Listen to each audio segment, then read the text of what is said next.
Hello everyone. आज हम इस वीडियो में यही बात करेंगे कि जो अभी एसएससी का रिज़ल्ट आए हैं और मतलब आंसर की जो आई हैं एसएससी एमटीएस और एसएससी सीजीएल की, उसके अकॉर्डिंग जो भी चीज़ें अभी चल रही हैं जैसे कि स्कैम वगैरह और आंसर की में कितने नंबर किसके बने, किसका होगा या किसका नहीं होगा, तो उसी के बारे में बात करेंगे।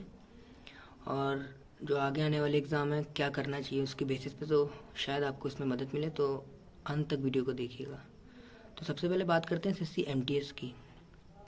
एमटीएस में जो रिज़ल्ट आए हैं, जो सबसे पहला आंसर की जो जारी की गई है, तो अगर आप देखेंगे उसका डाटा रैंक मित्रा पे 1,55,000 लोगों का डाटा आया है।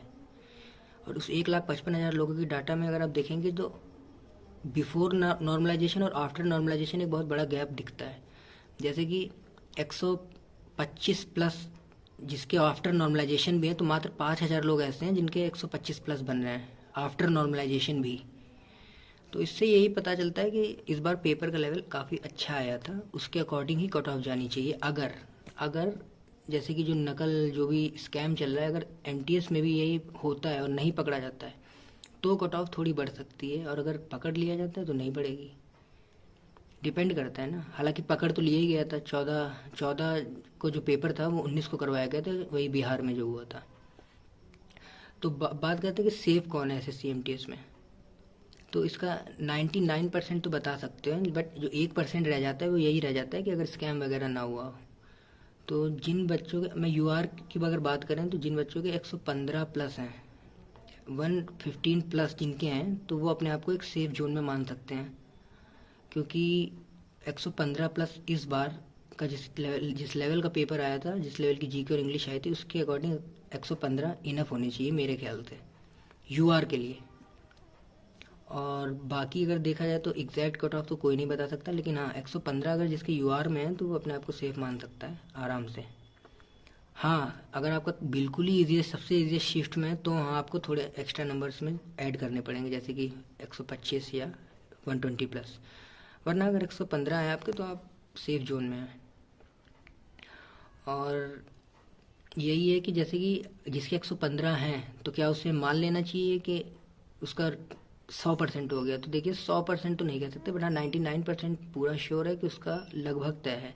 अब जैसे कि मेरे नंबर इस बार एमटीएस में 116 है, और शिफ्ट हार्डनेस में भी मेरा जो शिफ्ट किया है वो रैंक मित्रा के हिसाब से 65 चल रही है।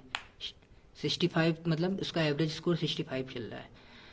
तो उसके अकॉर्डिंग मेरा आफ्टर नॉर्मलाइजेशन स्कोर 126 बन रहा है रैंक मित्रा पे, और रैंक आईक्यू पे यही उल्टा 144 दिखा रहा है। तो वही है कि जैसे कि जिनका स्कोर भी 115 या 115 प्लस बन रहा है, तो वो अपने आप को एक सेफ जोन में आराम से मान सकते हैं। मतलब 99% मान सकते हैं कि उनका हो सिलेक्शन हो जाएगा। लेकिन हाँ वही बात है कि पूरा खेल नॉर्मलाइजेशन पे ही जाता है। जैसे कि कितना नॉर्मलाइजेशन मिल जाए, क्या पता जितना हम लोग सोच रहे हैं उससे कम मिले, या फिर जितना हम लोग सोच रहे हैं उससे ज़्यादा मिले। लेकिन हाँ अगर आपका स्कोर 115 प्लस बन रहा है तो हाँ 99% आप मान के चलिए कि आपका हो ही जाएगा। और अब जैसे कि अगर आपका स्कोर इतना बन भी रहा है और जिनका नहीं भी बन रहा है, तो उन्हें क्या करना चाहिए। तो तैयारी आपको नहीं छोड़नी है, चाहे आप 115 वाले हों चाहे आप 120 वाले हों, क्योंकि कुछ कह नहीं सकते जिस तरीके का माहौल चल रहा है। स्कैम पे स्कैम आप सुन रहे होंगे, क्या पता है एमटीएस में भी यही हो जाए और आपने तैयारी भी छोड़ दी, तो ना आप इधर के रहे ना आप उधर के रहे। तो तैयारी आपको चाहे आगे आने वाले जितने भी एग्ज़ाम है, चाहे एनटीपीसी है या फिर कोई भी स्टेट लेवल एग्ज़ाम जो भी आपने भरा हो, उसकी तैयारी धीमे धीमे करते रहना है आपको। चाहे वो कोई भी स्टूडेंट हो, चाहे अच्छा स्कोर करने वाला है या बुरा स्कोर करने वाला है एमटीएस में। तो ये तो बात रही एमटीएस की। अब अगर बात करें कि एसएससी सीजीएल की, तो उसका भी मैंने इस बार एग्ज़ाम दिया था। तो मेरा तो एग्ज़ाम इस बार सच में ख़राब हो गया था, काफ़ी पेपर भी ख़राब हो गया था। तो मेरे 120 नंबर बनने थे, और मेरी शिफ्ट हार्डनेस थी 8वीं या 9वीं शिफ्ट थी हार्डनेस में। तो मुझे तो इतना पता लग गया था कि हाँ चांस तो लगभग ना के बराबर है, क्योंकि आरबी ने भी कट ऑफ 144 बताई थी, लेकिन जब कट ऑफ 153 चली गई तो फिर तो कोई बात ही नहीं रह गई। और जिस तरीके की वैकेंसी थी, तो इतना तो किसी ने भी नहीं सोचा था कि इतनी कट ऑफ चली जाएगी। हालांकि अब जो स्कैम का चल रहा है, पता नहीं इसमें कितना सच है कितना नहीं है। तो जिनका सीजीएल निकल गया है तो अच्छी बात है, वो मेंस की तैयारी कर रहे होंगे। जिनका नहीं निकला है तो वो मेरी तरह होंगे, दूसरे एग्ज़ाम्स की तैयारी कर रहे होंगे। लेकिन हाँ धीमे धीमे आपको तैयारी नहीं छोड़नी है, तैयारी करते रहना है, चाहे आप एमटीएस के हो चाहे आप सीजीएल के हो।